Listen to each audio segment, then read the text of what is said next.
everyone. Thanks again for tuning into Sin's Workshop. Hope you're all having a wonderful day. Okay, so today we're going to be talking about The Shadows Between Us by Trisha Leventhal. Yeah. This was kind of an unexpected delay. I received the book from the publisher. Huge pile of books from publishers as ebooks and physical copies. And so the struggle is real. Now the quarantine's not over. But it was on that pile for a while. And I kind of forgot what it was about. So then when I picked it back up, briefly went on Goodreads to bring it back up. And I have to say, this book didn't quite meet my expectations, but not in a bad way. I expected something of it, but I expected something completely different. And I wasn't disappointed when I was reading this novel. I did love the progression of it. I did love the character development. I think Alessandra herself is amazing. Yeah, she's a strong feminist character.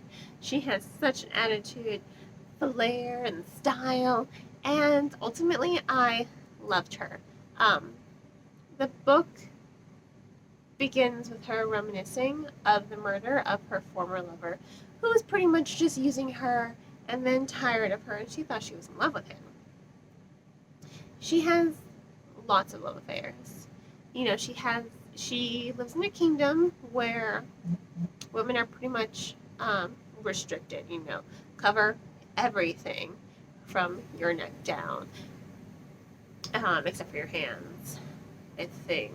Yeah, except for your hands. No, I think they all have to wear gloves as well. So pretty much this is a very restricted kingdom, and she likes to bend the rules for herself. And she's the second daughter, so she's not regarded as highly as her sister, her older sister, by their father. She's kind of the throwaway. That's how he treats her. That's how she was kind of raised to be the mentality, and her romantic escapades do not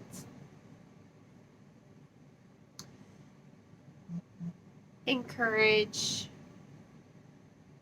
her father to think highly of her. But then she comes up with this plan. She's like, I'm going to win the king's heart. And you know what? She's amazing. She is amazing. Alessandra goes to the royal court, and you know what she does? She plays hard to get. She's just like, oh, there's the line for everyone to meet the king. I'm just going to bypass that line and go enjoy myself at the court. She's already creating intrigue. She's very clever. I don't know why everyone just dismisses her. Right, because they think she's the second daughter. She's just a throwaway.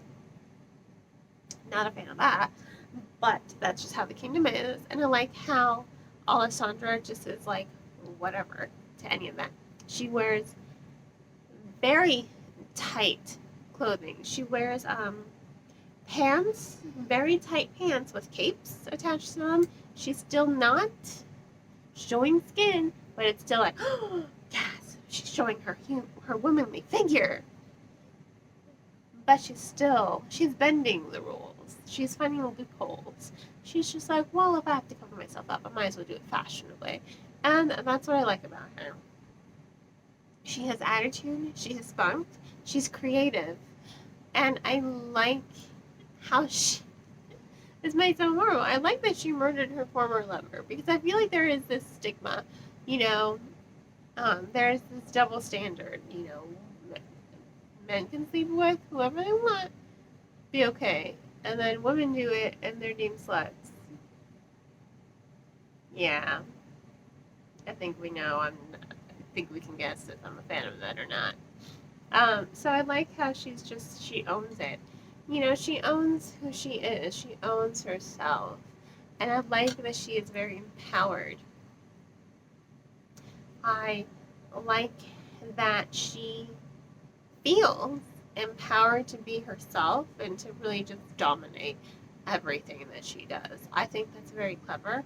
on the author's part, and I really do appreciate that aspect of the storytelling.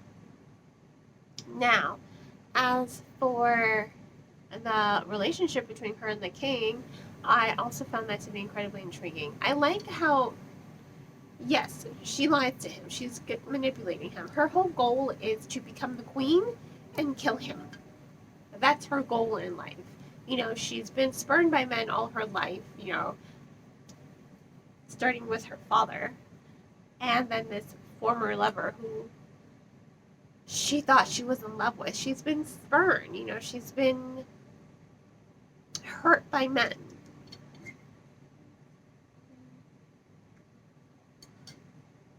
Yeah.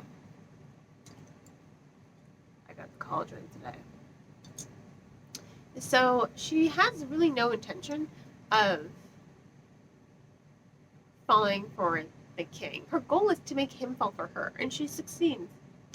But the way their relationship develops, the way it grows, she reluctantly finds herself loving this friendship between them, because there is a friendship that goes between them, grows between them. And I think it's really strong and powerful, because you have this rule. They both promised each other they're not going to lie to one another.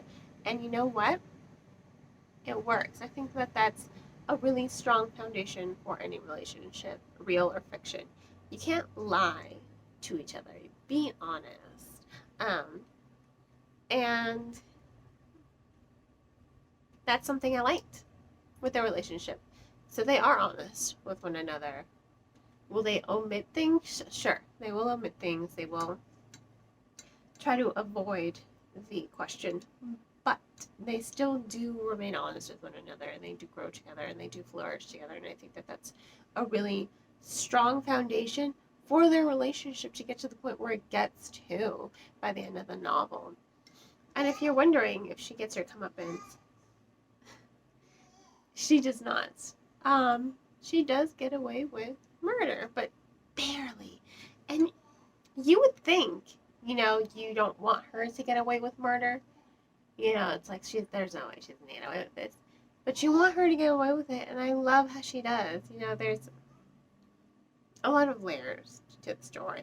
You've got the layer of her former lover's father trying to solve the mystery of his disappearing son, the layer of her trying to win the king's heart and become queen, the layer of her, Sandra, trying to discover her self-worth, to really show everyone that she is worth more than just being labeled the second daughter. And this other layer of the king investigating the assassination of his mother and father. So there are lots of layers to the story, but they all work together cohesively. They are written extremely well, and they all blend together. You're just like, ooh.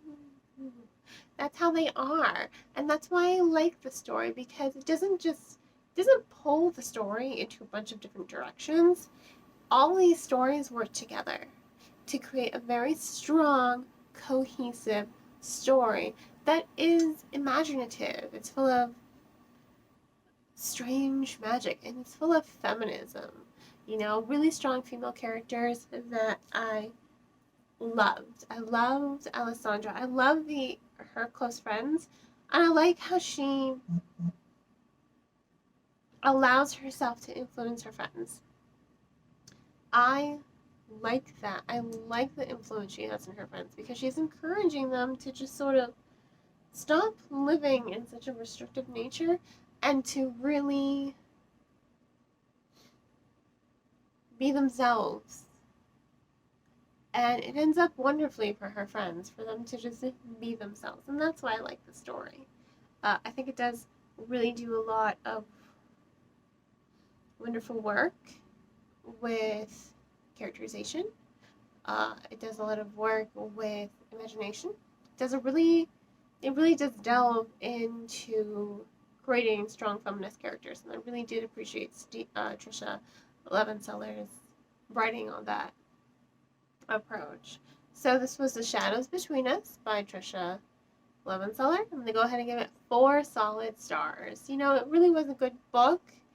I was not disappointed, and it did leave me satisfied, but didn't blow me away. I reserve my 5 stars, as you know, for books that just like blow me away. So I will include a link to purchase the book off bookshop.org. Link is in the description below. Please purchase off bookshop.org. A percentage of all proceeds do go to supporting local booksellers and bookstores, and they need our help more than Amazon during this pandemic. If money's tight, which trust me, I get it, my own hours have been cut at work, so it's a struggle. I totally understand. Check out this book from your local library. Libraries are a great resource for the community, and they definitely deserve the community support. And you know what? You can rent out ebooks and audiobooks from the library as well. So just download the app. There's like an Overdrive app. Look for your library or even Libby, and there you go. You don't even have to go to the physical bookstore. You can still safely support your library with your phone. On that note, I hope you all will continue to support me by liking this video and supporting this channel and sharing it with all your book-loving friends. I hope you all have a great rest of your day, and as always, happy reading!